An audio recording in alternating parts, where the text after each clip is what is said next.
In una nota stampa il segretario provinciale del sindacato UIL Gero Acquisto denuncia come l'economia agrigentina è ormai giunta al collasso. Per il segretario Acquisto, preoccupato per la pesante crisi socio-economica della provincia agrigentina, che già prima del Covid-19 era agli ultimi posti per la qualità della vita nella nostra Italia. I dati in nostro possesso per Acquisto sono neri, le famiglie povere sono in costante aumento, con la fine degli ammortizzatori sociali.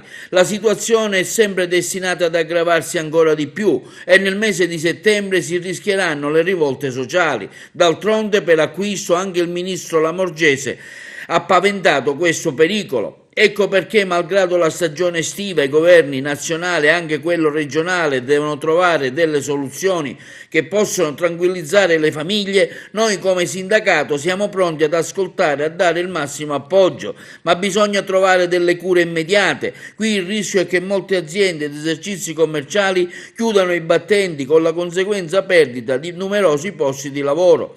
Nell'Agrigentino, che già vive il dramma della mancanza di occupazione, sarebbe il colpo di grazia. Purtroppo il Covid-19 ha di fatto distrutto la stagione estiva. Senza i turisti la nostra economia va sempre più a rotoli. I primi dati di presenza di visitatori sono così esigui che c'è poco da essere ottimisti. Il calo di presenze si traduce in un calo occupazionale. Molti stagionali del turismo non lavoreranno. Ci auguriamo, afferma Acquisto, che possa partire subito l'iniziativa della regione siciliana di regalare una notte su 3 o 2 notti su 6 ai turisti che vorranno scegliere di venire in Sicilia.